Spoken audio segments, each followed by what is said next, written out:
L'Espagne est l'un des pays les plus exposés aux feux de forêt dans le monde. C'est aussi celui qui donne le plus lourd tribut en vie humaine avec ses pilotes de bombardiers d'eau. L'escadrille du groupe 43 de Madrid compte à elle seule 15 décès de pilotes en exercice depuis sa création. Manuel Benedi est pilote depuis 15 ans à l'escadrille. L'année dernière, il a failli périr en mission. J'ai cru qu'on allait y passer et que tout serait terminé. Les derniers incendies en Espagne ont été particulièrement dévastateurs et violents. Ils ont anéanti près de 1000 hectares de forêt et provoqué plusieurs accidents de Canadair. L'autre métier de pilote à risque est celui de pilote de moto de course. Pendant les compétitions, les accidents spectaculaires sont monnaie courante et parfois sont fatals. L'année dernière, 2 pilotes y ont perdu la vie.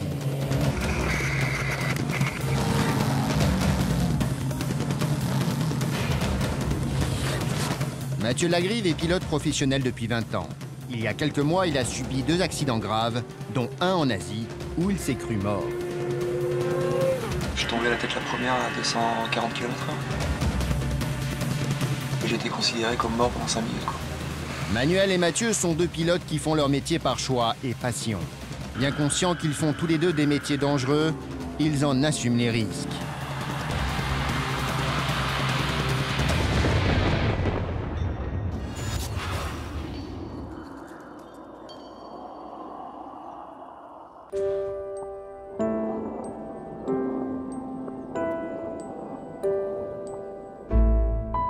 Sur le tarmac du groupe 43, Manuel a un rendez-vous des plus importants. Sur la base, le groupe d'intervention aérienne dispose d'un simulateur de Canadair unique en Europe. Nous sommes dans le simulateur pour nous entraîner à faire face aux pires dangers. Par exemple, à tout ce qui touche au problème moteur, ce qui peut être très critique après avoir chargé l'eau au moment du redécollage.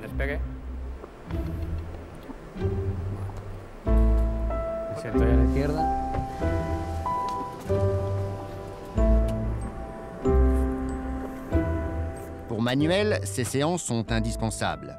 Il vient de subir un accident d'avion et doit impérativement reprendre confiance en lui, surtout si une urgence se représente.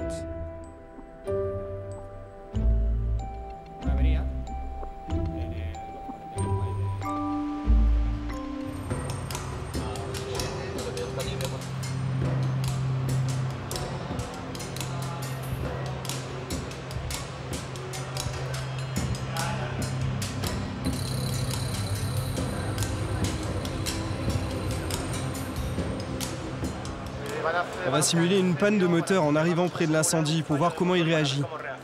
Parce que c'est fondamental pour la coordination dans la cabine. On ne peut pas faire ça en l'air.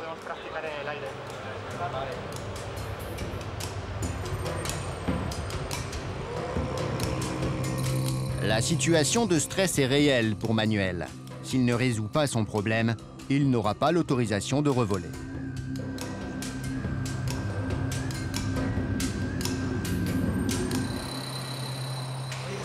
Alors Manuel, ça s'est bien passé? Ça s'est bien passé, comme vous l'avez vu.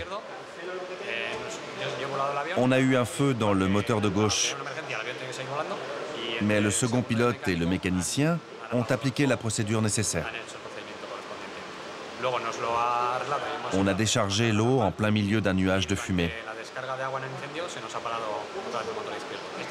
Ce sont des choses qui peuvent arriver. Et ça peut être mortel ou non? Ça fait partie des choses qui peuvent être fatales, oui. Avoir un incendie dans le moteur quand tu as besoin d'être à pleine puissance, n'avoir plus qu'un seul moteur, c'est très dangereux.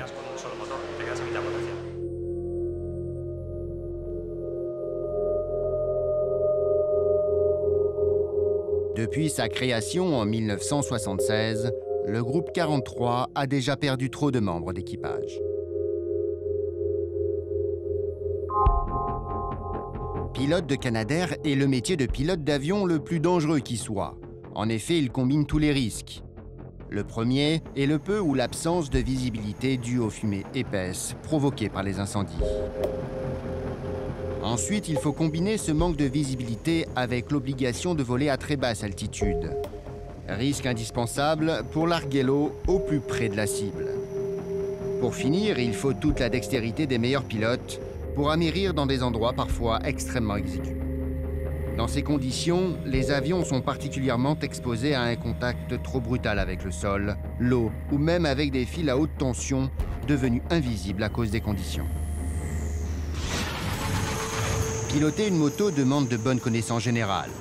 Les réactions des motos varient en fonction des températures atmosphériques, du vent ou encore des équipements mécaniques.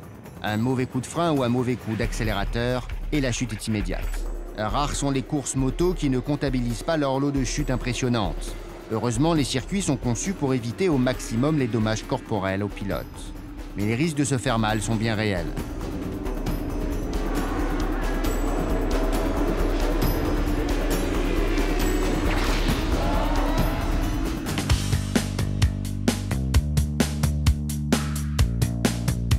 Nous sommes 2 jours avant la course du Bol d'Or. Une course de 24 heures non-stop sur des motos de 1000 cm3, capables d'aller à plus de 300 km/h. Aujourd'hui, ce sont les qualifications. Les pilotes doivent faire leurs preuves avec le meilleur chrono possible pour prétendre à aller sur la ligne de départ.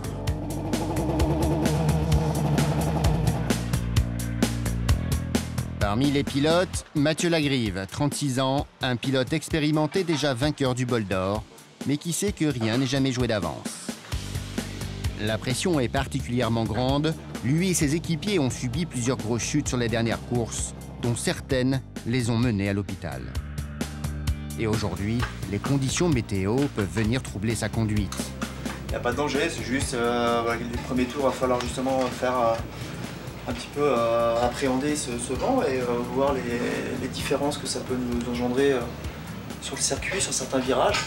Parce qu'étant donné qu'il va changer de sens, maintenant peut-être qu'il peut un peu nous handicaper. Si je tombe et je me blesse, oui, effectivement, c'est compromis. Ça peut arriver.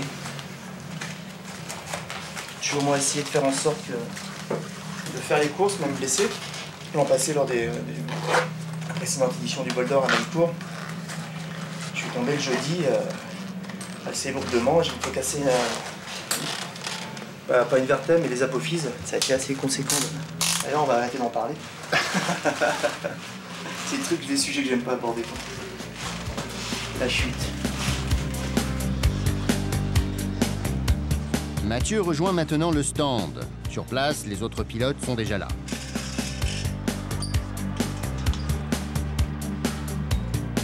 Dans le team de Mathieu, 3 pilotes vont se relayer pendant 24 heures sur la même moto. En piste, le premier pilote finit ses essais de qualification. Grégory Leblanc vient de terminer ses 20 minutes d'essai de qualification et visiblement le vent fort vient troubler la fête. Il y a eu 3 chutes là-bas pendant la séance. Les mecs qui rentraient comme d'hab, le vent il s'engouffre, ça se lève la moto, et tu sais, t'as l'avant qui fait ça et ça te pousse sur le vibreur. C'est maintenant à Mathieu de jouer.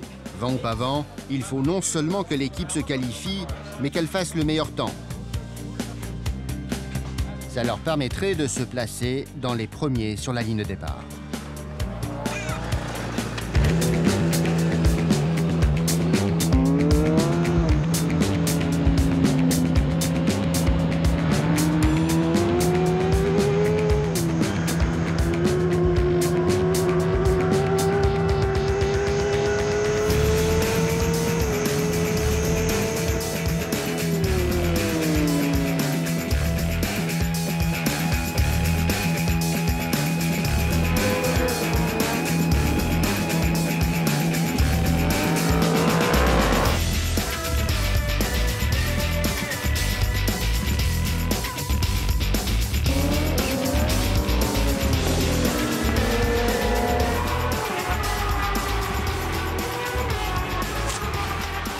À peine arrivé au stand, c'est le débrief. Il faut impérativement se relayer toutes les informations possibles pour gagner le maximum de temps et surtout éviter l'accident. À commencer par les pneus, élément primordial pour gagner le maximum en adhérence. Alors je pense que la pression c'est bien devant. Et avec le Cécile, je pense que ça nous met tellement de poids sur l'avant que ça pioche.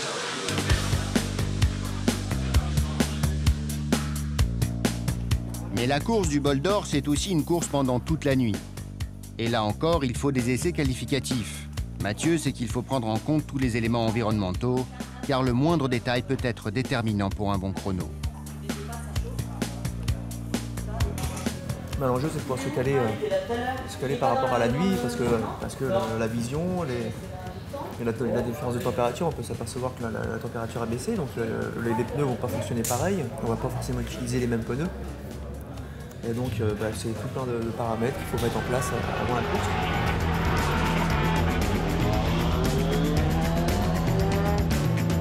Greg fait également le premier tour de nuit. Et là encore, de nuit, les choses ne tournent pas rond.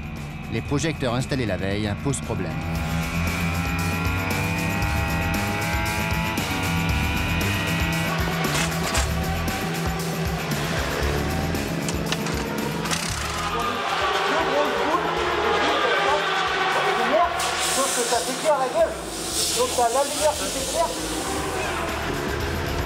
C'est maintenant au tour de Mathieu.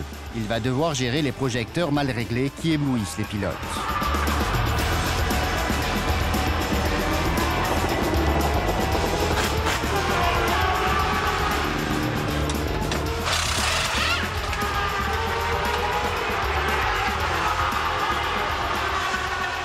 Pas de difficulté majeure pour Mathieu. Les projecteurs éblouissants, il fait avec. Les temps sont excellents. La team à la pole position, ils partiront demain en tête de la course. Être pilote de course moto, c'est rouler le plus vite possible. Mais l'accident plane au-dessus de leur tête. Alors il faut aller vite, oui, mais sans chuter. Mathieu le sait mieux que quiconque. Parce que dans le passé, je me suis blessé 2 fois sérieusement, donc C'est ma passion, ça a toujours été ma raison de vivre, mais maintenant il n'y a plus que la moto, j'ai aussi une famille, quoi. À moi de faire en sorte de pouvoir être proche d'eux et qu'ils soient fiers de moi, quoi. Les incendies de l'été dernier ont été particulièrement virulents en Espagne. Aucune région n'y a échappé, que ce soit celle de Madrid, de Barcelone, de la Galice ou encore celle du massif des Alpes. Cet été-là, l'escadrille du groupe 43 a dû se rendre sur tous les fronts et a subi des accidents qui auraient pu tourner au drame. Le commandant Juan Rodriguez est le plus ancien pilote de la base. Il a vécu pratiquement tous les accidents du groupe 43 et certains de très près. Il n'y a pas eu beaucoup d'accidents avec les moteurs à piston. Sinon un accident en 2003 sur un turbo-hélice dans la baie de Pollença, où on a perdu 2 de nos camarades. C'est le moment le plus dur que j'ai vécu dans l'unité. J'étais avec un autre camarade et on a laissé tout ce qu'on était en train de faire à ce moment-là et nous sommes venus ici rejoindre l'unité. Le jour suivant, ils ont exposé les corps des défunts et on s'est recueillis. Et comme je n'avais jamais affronté la mort au sein de l'unité, après cet accident, je suis devenu réellement conscient du danger de ce genre de vol.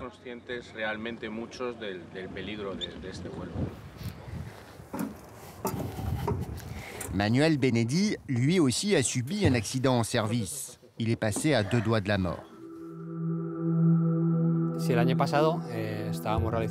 L'an passé, en intervenant sur un feu à Tarragona, nous avions beaucoup de fumée à cause de l'incendie. La visibilité était très mauvaise. Il pleuvait légèrement. Il y avait d'autres avions. Et tout d'un coup, on a vu des câbles et on fonçait droit dedans. Il y a 3 câbles qu'on a vus une demi-seconde avant l'impact. On n'a rien pu faire pour les éviter. Mais à ma grande surprise, l'avion a continué de voler. Du coup, on a réussi à amérir et on est resté un moment posé sur l'eau. Parce qu'on ne connaissait pas précisément l'ampleur des dégâts. On allait repartir et là on s'est aperçu qu'on avait un câble enroulé dans un moteur qui vibrait très fortement.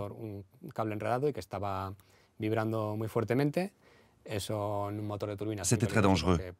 Le moteur à turbine pouvait casser à tout moment. On l'a arrêté par précaution. Mais avec un moteur arrêté, on ne pouvait plus rien faire. On a jeté l'ancre et communiqué sur ce qu'il venait de nous arriver pour que les secours viennent nous chercher. Au moment où j'ai vu qu'on ne pouvait pas éviter les câbles, j'ai vraiment cru qu'on allait y passer, qu'on allait finir à l'eau et que tout serait terminé. Après le choc, on a réalisé qu'on était encore vivant. Et à ce moment-là, on a ressenti un grand soulagement.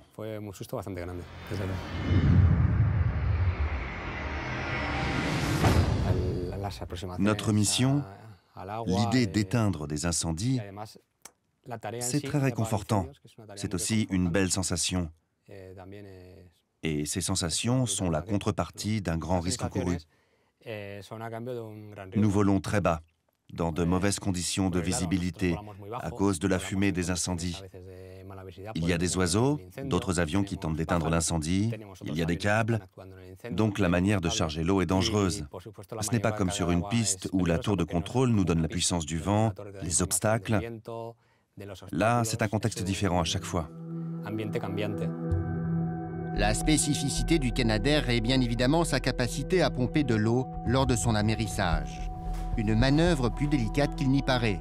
Pour bien comprendre les réactions spécifiques de l'appareil pendant le chargement d'eau, Manuel nous fait une petite explication. Voilà les entrées d'eau. On ne peut pas les ouvrir indépendamment. Une fois posé sur l'eau, on ouvre les vannes et l'eau rentre par ici. C'est une phase très délicate, parce que cela crée une violente résistance. Il faut bien tenir l'avion pour ne pas piquer du nez et s'enfoncer dans l'eau. Une fois l'eau chargée, les vannes se relèvent et on redécolle. Être un pilote confirmé, c'est être un pilote très pointu. Il doit connaître parfaitement les réactions de son engin en toutes circonstances.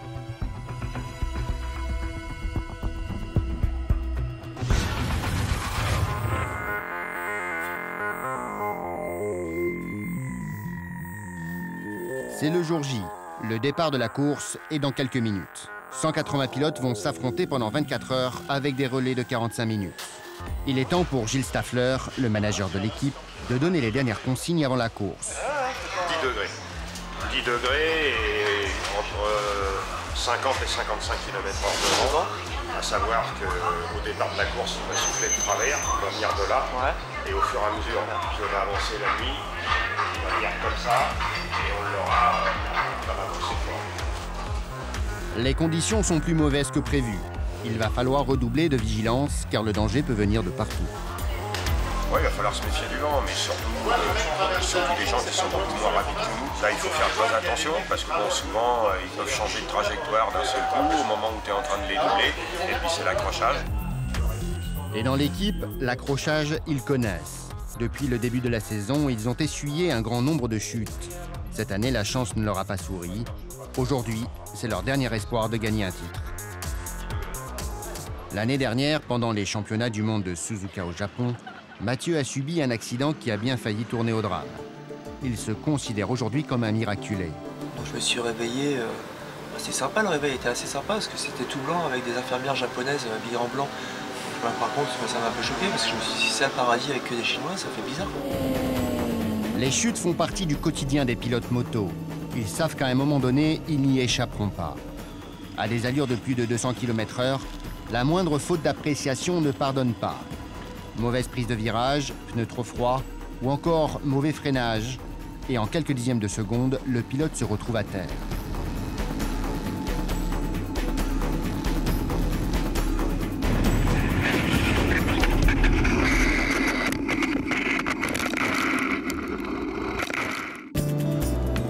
Bernard Garcia est un pilote moto professionnel de Grand Prix. Lui aussi a eu son lot de chutes. Aujourd'hui, il a ouvert une école de pilotage sur circuit pour les pilotes qui veulent progresser et prévenir les chutes.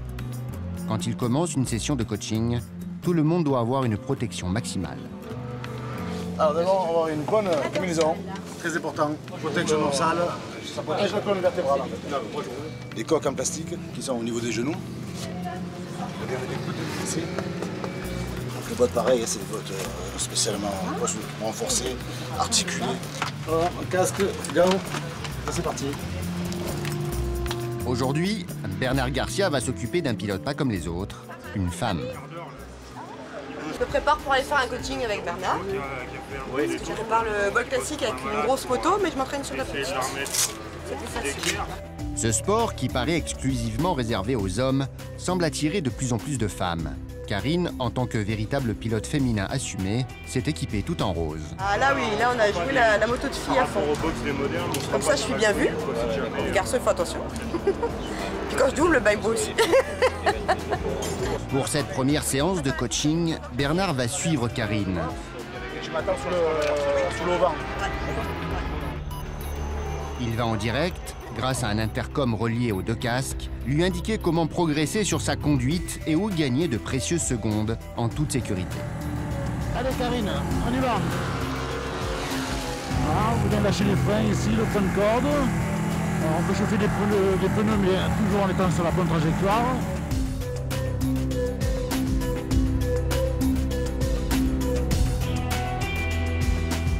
Mais Karine est encore trop prudente. Elle roule avec une marge de sécurité beaucoup trop élevée. T'es pas du tout dans la bonne tranche dans le gauche. Non. Et carrément pas même. Si tu roules trop à droite, tu attends trop dans notre place. Tu me donnes des conseils pour que j'accélère plus tôt, mais tout en étant en sécurité, pas faire n'importe quoi. Donc au final, ça allie tout. Mon envie, c'est d'aller plus vite. Mais si je le fais avec un mauvais procédé, voilà, je vais aller à la chute. Tu veux gagner ou tu veux pas gagner? C'est bon. Tu fais 2 tours encore où je regarde ce que tu fais.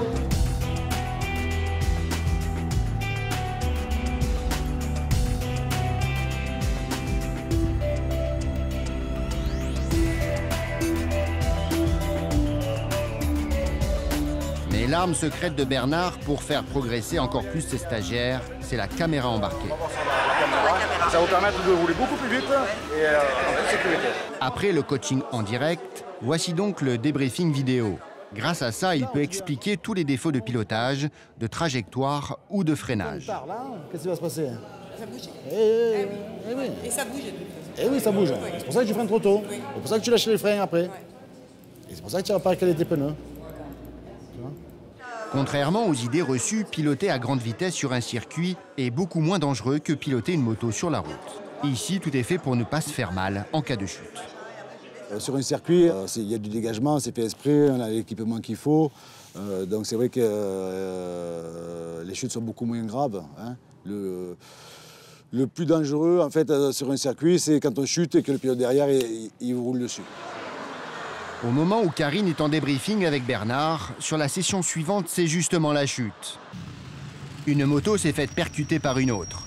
La course est arrêtée. Les amis du pilote récupèrent la moto, qui est pratiquement bonne pour la casse.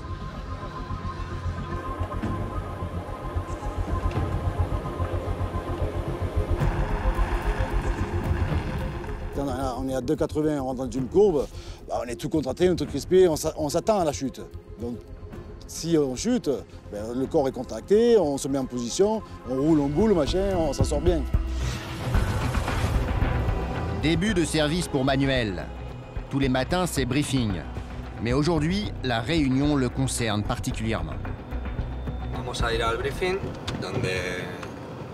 On va aller au briefing où on va nous parler des prévisions météo du jour.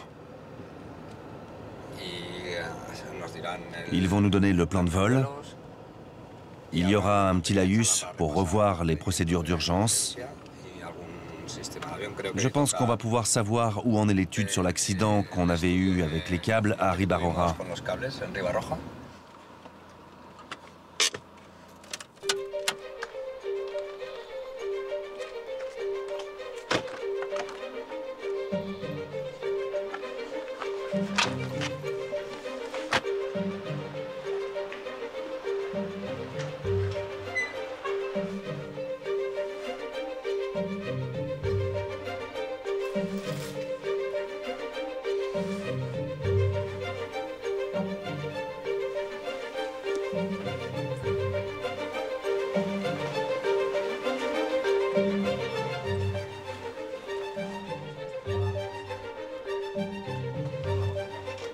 L'ambiance est particulièrement glaciale ce matin.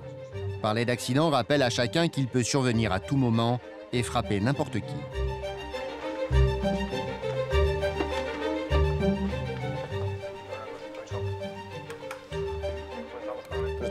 On va suivre le programme du jour. Pendant la conférence, nous allons revenir sur la sécurité et reparler de l'accident survenu l'année dernière à Ribarora le 16 juin 2014. On va commencer par les données générales. La reconstitution du vol, les facteurs qui ont causé l'accident et en dernier lieu, les recommandations sur la sécurité en vol. L'accident est survenu juste avant le remplissage de l'avion sur le point d'eau. La météo.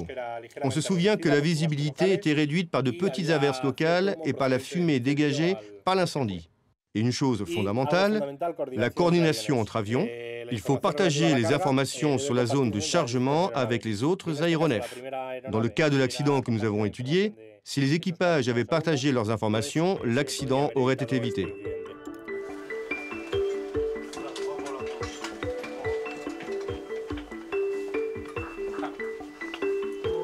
Pour Manuel, il n'y a eu aucune erreur. Simplement une mauvaise accumulation de circonstances et un manque de communication dans l'urgence.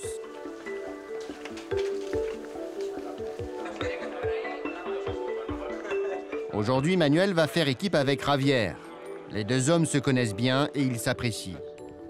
Ce matin, ils vont prendre leur petit déjeuner ensemble avant leur vol d'entraînement. En bons espagnols, ils vont commencer la journée avec un petit déjeuner digne de ce nom. Un vrai jus d'orange, un bon café et surtout du jambon cru local, le tout baigné d'huile d'olive.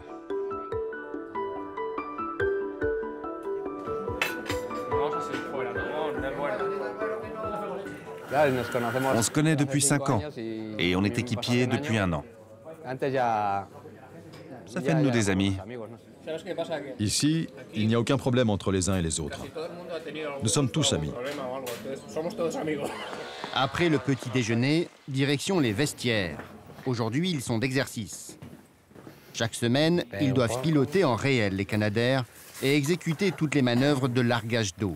Le protocole de sécurité est particulièrement strict. On met ce gilet de sauvetage au cas où on finirait à l'eau.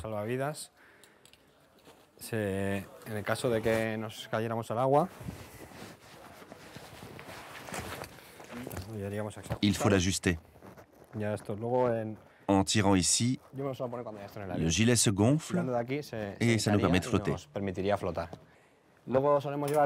Ensuite, on a cette petite valise dans laquelle on a tout le nécessaire.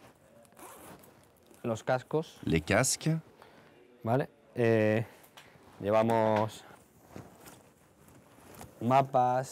cartes pour avoir un visuel le plus complet possible des lieux. Un manuel. Avec mon nom, ça contient tous les points d'eau. Nous, on va aller là, à Altazar. La répétition continuelle des protocoles de sécurité permet aux deux pilotes de régler leurs automatismes.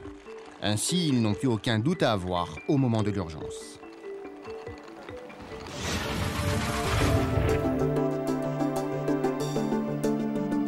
Ce 79e rendez-vous de l'histoire. Aujourd'hui rétabli, Mathieu a bien plus de mérite de monter sur une moto que n'importe qui d'autre. Il doit combattre sa peur de tomber et revenir au plus haut niveau. À partir de maintenant, je rentre un peu dans ma bulle. Je m'isole, je m'en renferme un peu sur moi. Je rentre dans la peau du guerrier. Mathieu, avant la course, a besoin de s'isoler pour se concentrer. Son meilleur soutien, Anne-Sophie, sa femme. Je le laisse un petit peu dans sa course parce qu'il est très concentré. À partir du moment où 15h, le départ, on communique très peu. Par contre, voilà, je le suis beaucoup, je m'occupe de son matériel, voilà, qu'il ait l'esprit libre et qu'il pense à rien. Et puis mes deux pets de l'an passé qui m'ont énormément refroidi. Malgré tout, je suis un compétiteur et j'ai envie d'être performant, mais il y a cette petite flamme qui est en moi qui me dit fais attention, sois prudent.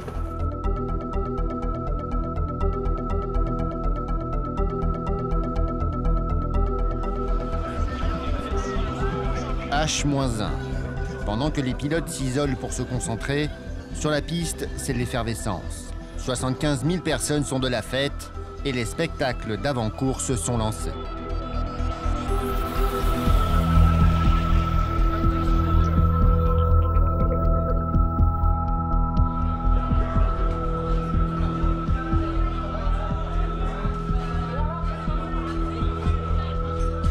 Les pilotes se préparent au départ.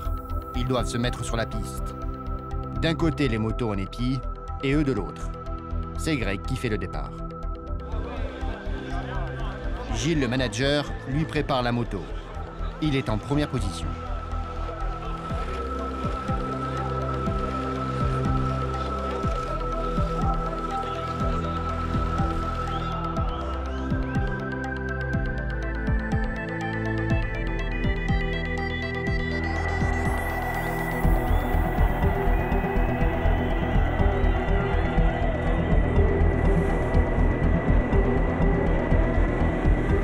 Dès les premières secondes, 3 motos passent déjà devant Greg. La tension monte, elle va durer 24 heures.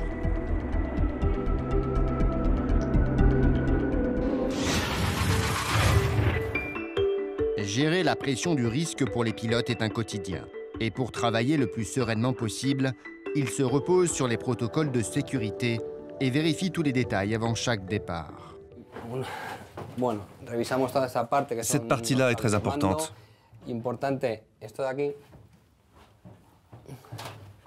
C'est une balise d'urgence. Au cas où on aurait un accident, elle détecte le choc et se met à émettre pour qu'on puisse nous localiser. Donc ce qu'il faut faire, c'est mettre l'interrupteur sur position armée. Et là, la balise est donc prête à émettre si elle détecte un choc. Les normes de sécurité sont très strictes, mais pas toujours suffisantes. Souvent, les constructeurs doivent les revoir après un accident. C'est ce qu'ils ont fait après l'accident de Manuel, car les moteurs ont surchauffé anormalement. En général, les normes de sécurité ne changent pas. Mais quand il y a un accident que l'on aurait pu éviter, on tire les enseignements de nos erreurs. Après l'accident avec les câbles électriques, le constructeur, Bombardier, a émis un bulletin international pour faire évoluer les méthodes de révision des moteurs. On était ensemble lors de l'accident. Comme le moteur était coincé dans les câbles, oui, on a forcé sur le moteur, on était à pleine puissance. Et le moteur a surchauffé, il a brûlé. Comme le moteur d'une voiture, si tu forces trop, il explose. Le problème, c'est que le câble qui relie le levier au moteur a sauté. Comme le câble n'était plus là, le moteur n'avait plus la même résistance. Il est monté à pleine puissance et il a brûlé. Ah, donc c'était pas de ta faute? Non, c'est ce qu'ils m'ont dit. Tu peux être content, c'est pas de ta faute. Merci.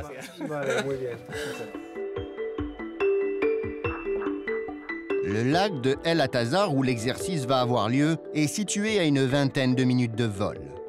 C'est le lieu de prédilection du groupe 43, un lac artificiel entouré de câbles électriques. Au sol, Javier, l'inspecteur du simulateur de vol, vérifie et analyse toutes les manœuvres. Aujourd'hui, les pilotes doivent amérir, s'arrêter, flotter et redécoller dans la foulée en prenant la plus grande marge de manœuvre par rapport à tous les obstacles aux alentours. Si vous observez cette retenue d'eau, il y a toujours un pylône électrique et les câbles qui vont avec. Par conséquent, il faut être attentif et repérer tous ces points. Chaque fois qu'on a affaire à une retenue d'eau, un barrage, il faut faire un passage pour reconnaître ces points critiques. Mais même comme ça, il faut être très attentif, parce qu'il peut y avoir une zone de haut fond, qui ne se voit pas, parce que dans les lacs, même les hauts fonds ne se voient pas. Et ça peut nous faire peur, parce qu'il peut y avoir un rocher ou quoi que ce soit d'autre que nous n'avons pas vu d'en haut.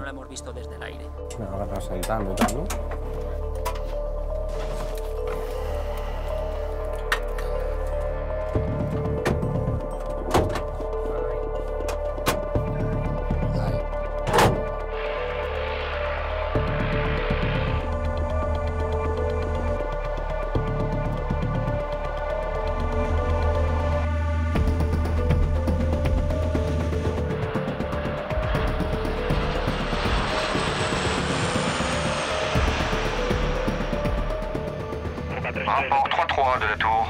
On a un rapport 3-3 qui arrive sur la 11. S'il vous plaît, croisez immédiatement en descente sur votre droite. Trafic en urgence à 14 000. Final. Bien reçu. On exécute la manœuvre. Terminé.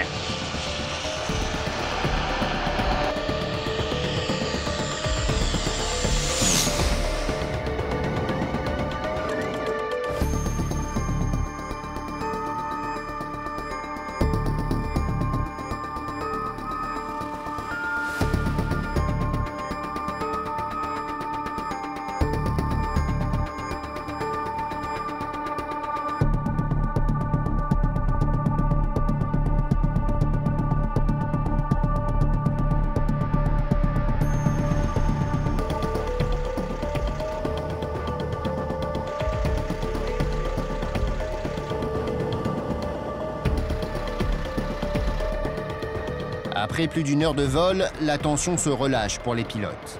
Même si leur métier est de voler dans un environnement difficile, chaque vol comporte des risques différents et il faut toujours s'adapter avec le plus grand calme possible. Et cela jusqu'à la fin totale de l'atterrissage. Le vol n'a pas été simple. Il y avait beaucoup de vent. Ça a provoqué des turbulences à l'atterrissage. C'était pas très confortable. Ouais, c'était un jour un peu compliqué. Mais vous savez, nous les Espagnols, on n'a jamais peur.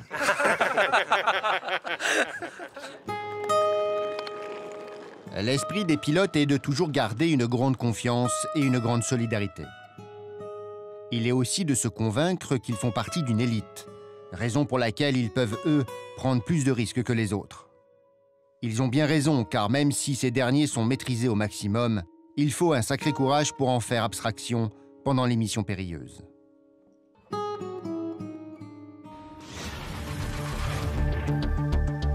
Les premiers pilotes viennent de s'élancer pour une course de 24 heures. Et dès le premier tour, les chutes commencent. Par miracle, il n'y a pas de suraccident. La moto glisse entre deux autres et personne n'est blessé.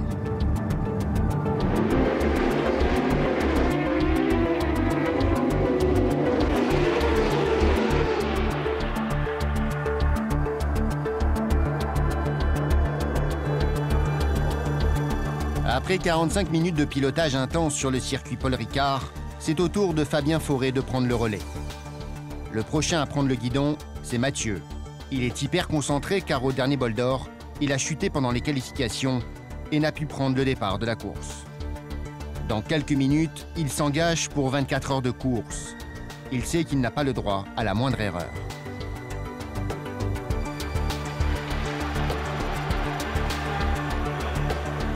Mais malheureusement pour Mathieu, il va commencer son premier tour dans de très mauvaises conditions. Il a coupé.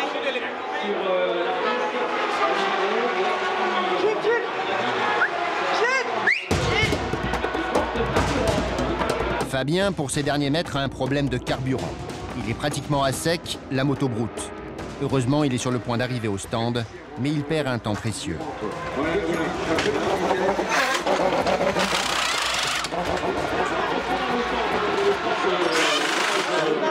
Non, mais c'est un problème de ravitaillement. Et comme un ennui ne vient jamais seul, les mécanos dans le stress ratent leur enchaînement pour changer la roue rapidement.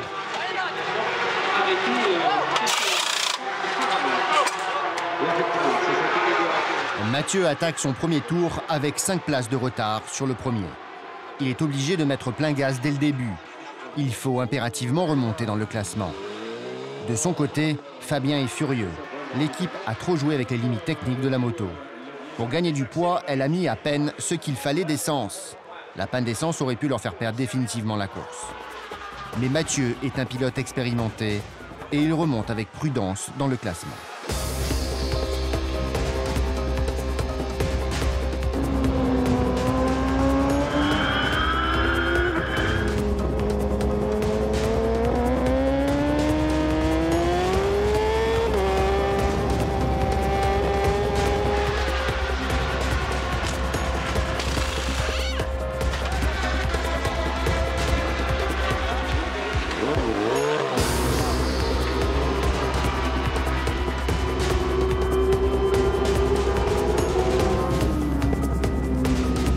Après 5 heures de course, la nuit tombe sur le circuit Paul Ricard. L'équipe a remonté de 2 places.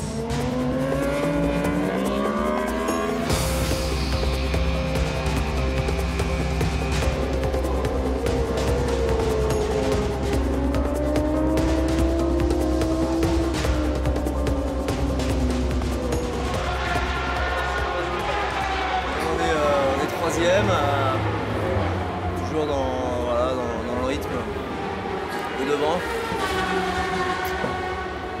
On continue à défiler, à dérouler tranquillement.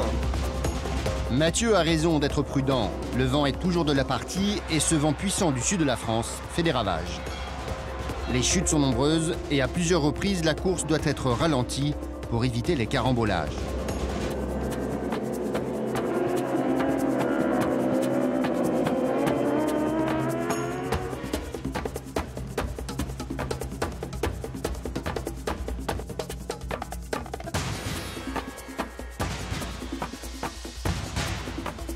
C'est maintenant au tour de Mathieu.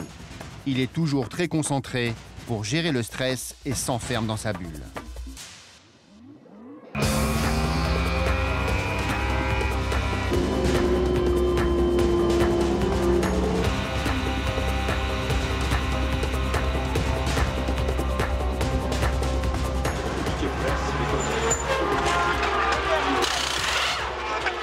Ouais, j'ai donné un peu là. J'ai un peu donné. Plus je roule, mieux je me sens quoi. C'est ça. Ouais. Je roule jamais, donc plus je fais de relais et mieux je me sens. Tu seras bien après 23 heures de course. Demain matin, je serai bien. Il est maintenant 23 h. Mathieu va profiter d'une petite heure devant lui pour se reposer et dormir un peu.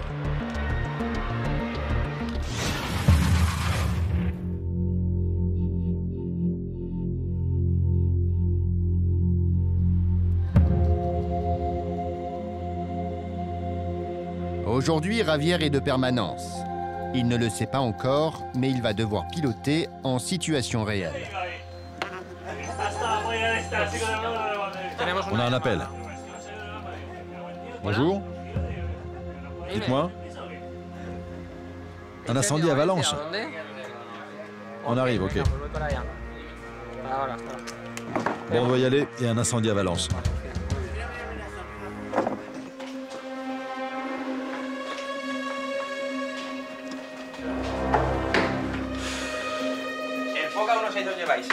Allez les gars. Combien de temps vous avez pour décoller? Une demi-heure. Et vous allez y arriver? Ouais. Javier a une petite demi-heure pour décoller. Il n'a pas une minute à perdre. Il doit récupérer toutes ses affaires pour partir pour plusieurs jours s'il le faut. Il faut toujours avoir une valise prête. Ce sont mes affaires pour les 2 prochains jours. Allez, à l'avion.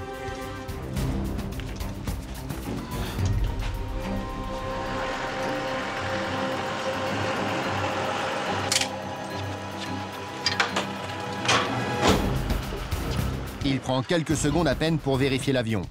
Les gestes sont répétés et donc précis et efficaces.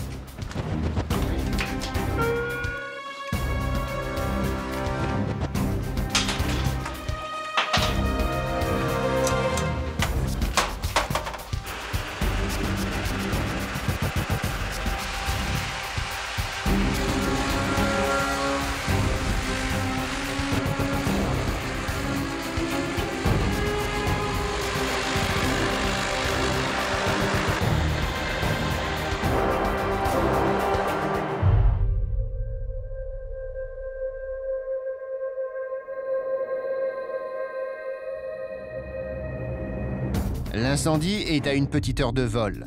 C'est encore le printemps en Espagne, mais cette année, de grosses chaleurs sévissent dans le pays. Et la végétation subit une inquiétante sécheresse avant l'heure.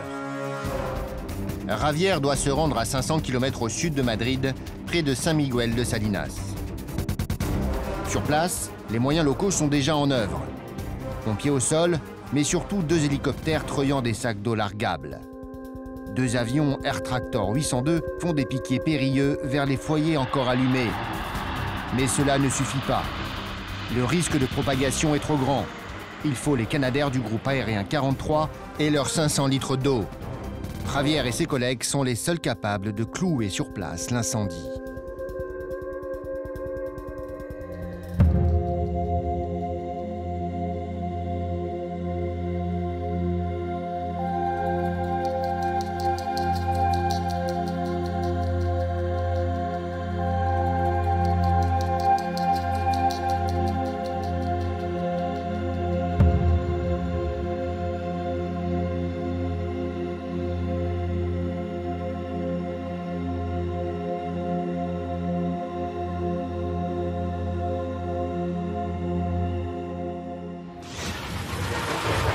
Le jour se lève sur le circuit Paul Ricard.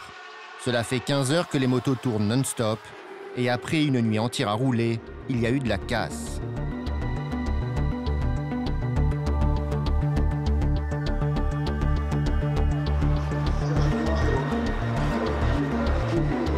C'est en tête à un moment, on a eu cassé une chaîne. Donc on est reparti troisième et là on rattaque pour repasser encore en tête, essayer de repasser en tête.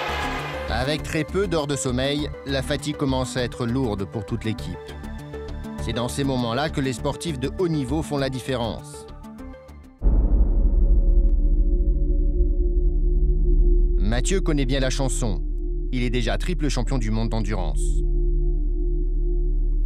Il reste 4 heures de course. Il faut maintenant tout donner.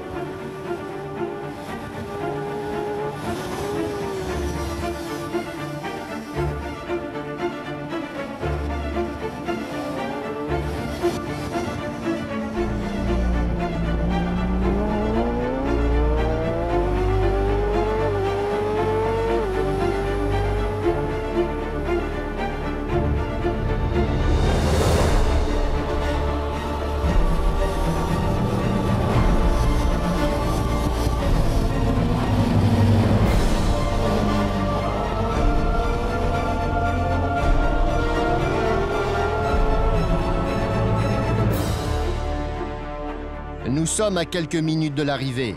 La moto de l'équipe de Mathieu est en tête de la course. C'est Greg qui fait le dernier tour. Mathieu et Fabien se préparent pour l'arrivée.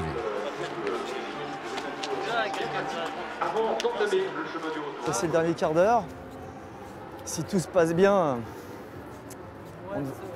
on devrait être sur la plus haute marge du podium. On devrait maintenant... À ce stade, la chance semble enfin sourire à Mathieu. Cela fait plusieurs années qu'il n'a rien gagné, à croire que le sort s'était acharné sur lui. Depuis le début d'année, on a que de la misère. Je me suis fait un chat noir sur le casque. J'espère que d'ici là, ça va payer. Les dernières minutes sont les plus stressantes. La moindre faute de pilotage et la première place est perdue. Tout le staff retient son souffle jusqu'à la délivrance.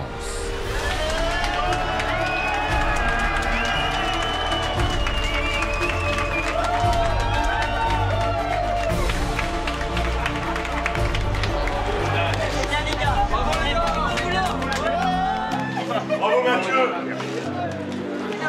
At the border, even in Manicourt, even in Castellet, you win the border. Ici, c'est les dernières années où il était très dur, donc ça fait du bien là.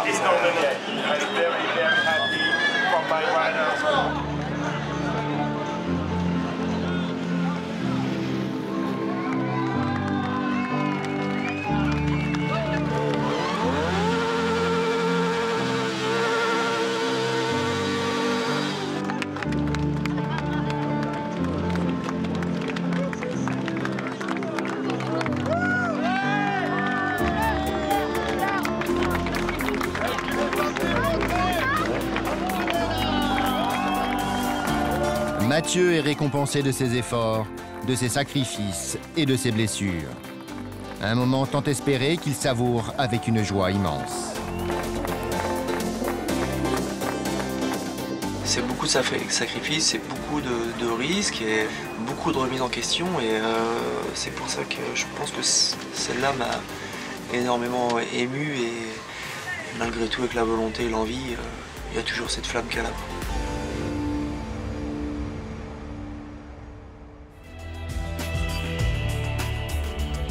Piloter des engins à risque ne s'improvise pas.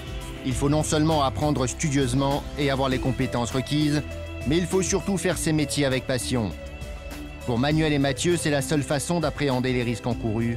C'est aussi grâce à cette passion qu'après leurs accidents, ils ont été capables l'un et l'autre de reprendre les commandes de leur bolide.